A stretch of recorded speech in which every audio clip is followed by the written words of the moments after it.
Isipin mo isang sport na ipinagmamalaki natin sa buong Southeast Asia, boxing, ay biglang nabalot ng kontrobersya sa EDE Games 2025. 14 na sa 17 gold medals na napanalunan ng host nation, Thailand, at ang ating mga Pilipinong boksinggero na dati mga kampiyon sa rehiyon ay naiwan lamang sa iisang gold, ilang bronze, at maraming tanong ngayon. Sisilipin natin ang likod ng mga laban, desisyon, at ang pahayag ng ABAP na magre-request ng opisyal na inquiry sa World Boxing. Welcome back, Starbuzz family! Sa video na ito, tatalakayin natin ang kontrobersyal na DE Games Boxing 2025 performance ng ating mga pambato. Ang Philippine Boxing Team, kilala bilang powerhouse sa rehiyon, ay nakakuha lamang ng isang gold medal sa 33 DE Games, courtesy ng ating Olimpianong si Yumer Marshall sa light heavyweight category, ngunit ang nakakapanghinayang. Maraming laban ng ating mga boksinggero ang nauwi sa tanong, fair ba ang desisyon? Ayon kay ABAP Secretary General Marcos Manalo, may mga irregularities sa judging na labis na ikinagulat ng federation. Halimbawa, si J. Brian Baricuatro ay natalo sa final ng light flyweight laban sa Thai opponent na si Thitiwat Flongauray. Pinuna ni Manalo ang blatant judging errors, na deduction yung sa last round, pero paano sila nanalo sa scorecards? Hindi lang ang Pilipinas ang apektado, pati Singapore at Vietnam ay nakaranas ng unfair judging. Manalo rin ay nagbigay ng matinding obserbasyon. 16 na sa 17 Thai boxers ay nakapasok sa finals at nanalo sila ng 14 na golds.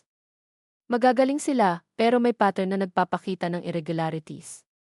Sa likod ng mga medalya at records, makikita natin ang tensyon at pagkabahala ng isang sport na dating kinikilala sa integridad at disiplina. Sa kabila ng kontrobersya, ipinagmamalaki pa rin ng ABAP ang effort ng mga Pilipinong boksingero. Karamihan ay first-time competitor sa EDE Games. Si Nesty Petecio, two-time Olympic medalist, ay natalo sa semifinals. Si Era Villegas at iba pang baguhan ay nakakuha ng bronze medals. Sa bawat laban, kitang-kita ang dedikasyon, lakas ng loob at pagmamahal.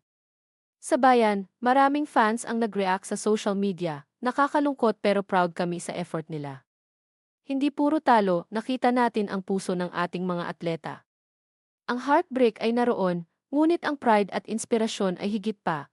At narito ang pinakamalakas na punto. Ang ABAP ay magpapadala ng opisyal na liham sa World Boxing upang imbestigahan ang irregularities.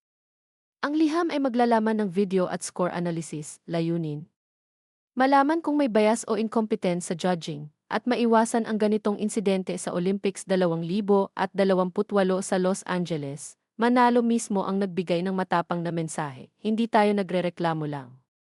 Kailangan natin ipakita ang ebidensya at humingi ng accountability. Walang lugar sa sport para sa blatant errors o corruption. Ito ang sandaling kinikilala ng buong bansa, hindi lang laban sa ring, laban din sa hustisya at integridad ng boxing. Ngayon, trending ang topic.